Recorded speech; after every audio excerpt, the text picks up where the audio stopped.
Hey, welcome back to the 5-Minute Strategist. I have a question for you. What do Brené Brown and Tony Robbins have in common? They're two very different people with two very different jobs in two pretty different arenas. How about if I added in names like Adam Grant or Gary Vee? Again, the opposites, but also very similar. Let's keep going. Amy Edmondson, Seth Godin, Simon Sinek, Steve Jobs, Marie Forleo, James Clear, Stephen Bartlett. The thing that all of these people have in common is that they are seen as thought leaders in their arena. And you don't have to like or agree with any of them to be able to recognize that they are considered an expert and a trusted source of information and inspiration in their particular space. And you have the opportunity to learn from that and position yourself as a trusted voice in your industry. And this will give you the opportunity to inspire and guide and teach and connect with your audience on a deeper level, like each of these people do. And just like them, some people will love what you do and some people won't. And that's okay, because one of the first lessons you learn in business is that you are not for everyone. So a lot of the time when we think about standing up and being a thought leader in our industry, it's those negative voices. It's the potential trolls that hold us back and stop us saying the thing that we deeply and fundamentally believe, because we know probably half the people we're speaking to will disagree with us. But thought leadership isn't just another buzzword or catchphrase that's having its moment. It can actually have a serious impact on your business's growth. The goal in creating thought leadership is carving out an area in your field where you get to lead the conversation. You're just not taking part in it. You're not just following the trend. You're actually standing out from the crowd. So your expertise gets to shine and your insights show people why you're different from your competition, why they should choose you. But thought leadership doesn't just come from knowledge that you have. It's about being able to apply that knowledge in a different way so that you become a visionary or a leader that others can look to when they need guidance or inspiration in that space. As a thought leader, you want to influence how others think about or approach situations, problems, issues, challenges, ideas in your area.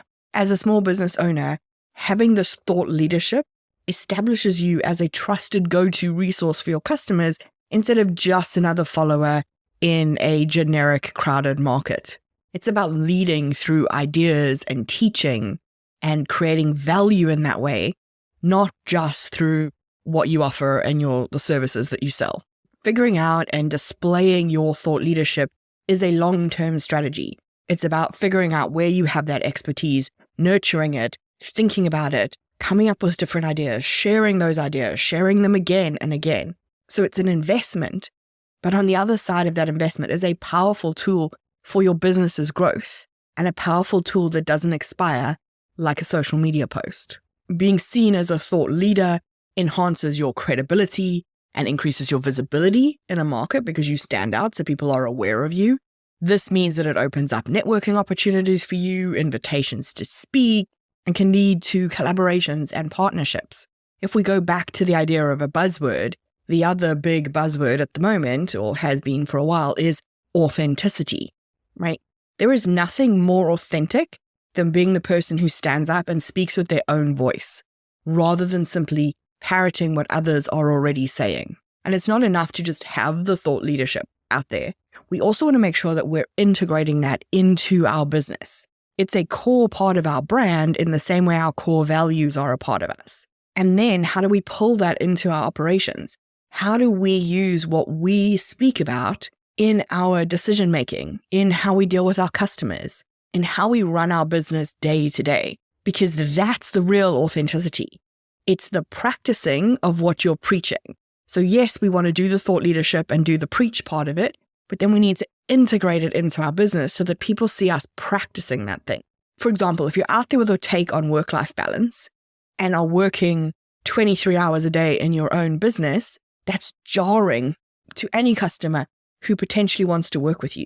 That erodes the trust. There's not enough for you to just come up with the thought leadership, which I think a lot of people think it is. It's about just having the thought leadership. But if you believe that strongly, that you're prepared to stand up and say that and stand for it, you have to bring that into your business. Or as soon as someone starts to work with you, they're going to feel that disconnect and all the trust that you've built is going to be eroded.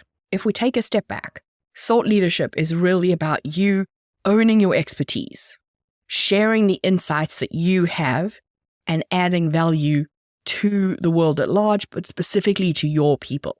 And it's okay if not everyone agrees with you, but it's about shaping perceptions and influencing conversations that are happening within your industry. And that in turn creates trust and expertise and credibility for you and your business. And all of those drive long-term growth and sustainability. So what is your thought leadership strategy?